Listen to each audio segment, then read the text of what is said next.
It's a bright and sunny Saturday afternoon in Wheelers Hill, southeast of Melbourne. Perfect weather then for an afternoon drive. For Costa Zales, an afternoon drive is more unusual compared to most people because his car is unlike most cars. It's not just because it's a convertible. It's not just because it's a highly acclaimed Yunos Roadster. The most unique thing about his car? It runs entirely on electricity, which means Costa, like other electric car owners, lives life in a different sort of fast lane. The Yunos Roadster wasn't built to run on electricity to begin with, but now that Costa has converted his, he gets to enjoy the benefits of owning an electric car. The best thing about owning this car for me is that I never really need to visit a petrol station. So when it's cold and wet and when it's hot and blistering, I don't really need to consider going to a special place to pump power.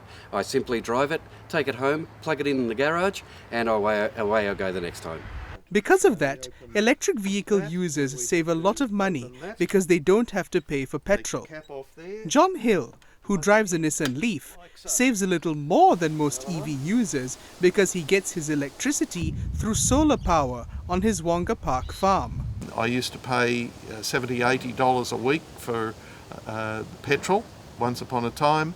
When I bought this car, I did exactly the same trips, and it only cost me around about $2 a day or $10 a week for the off-peak electricity. That's if I was paying for it, but I don't actually pay for it because I get that electricity free from the sun. Daryl Budgeon commutes to and from his job in the Melbourne CBD in his Mitsubishi i-MiEV. He believes there's more to owning his electric car than just cutting costs. As well as saving money on fuel every time you drive it, it's much more relaxing to drive. You don't get so fussed if you get stuck in traffic.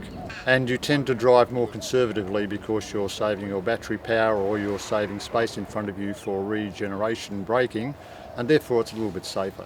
However, owning an electric vehicle isn't without its problems. Cars are expensive. Most cannot travel for long distances on a single charge, and there is limited charging infrastructure to cater to them. As a result, the uptake of electric cars has been slow. The big issue will always be that if somebody has got a car, then just because an electric car is available, they will not change it. Cars are very well designed, they last a long time. Daryl says this is where the government has to step in. The price needs to come down and there need to be incentives. So government could also provide non-monetary incentives to electric driving, like cheaper tolls on freeways, access to transit lanes, reduced or eliminated parking fees in congested areas, and charging infrastructure so when people don't feel that they're going to run out of power if they go into the city. For the past 30 years, the Australian Electric Vehicle Association has been going to bat for EV owners. The AVA is about making sure or encouraging the government to provide those incentives, whether that be reduced registration, perhaps some free parking or toll-free roads. Those kinds of things are what the AVA is about. Governments around the world have successfully implemented these measures for EV users. Unfortunately, the Australian government hasn't caught on. And John believes there's a reason for that. In other places like London, for example, your population density is so much higher and the pollution levels are very much of concern.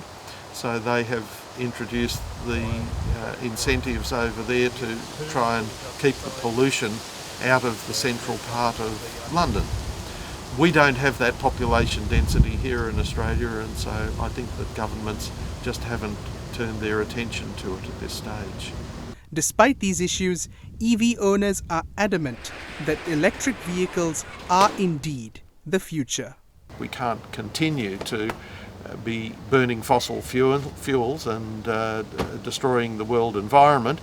Once people really understand that and see the effects that it's having on climate change, I think that people will realise that they just have to do something about making their transport sustainable.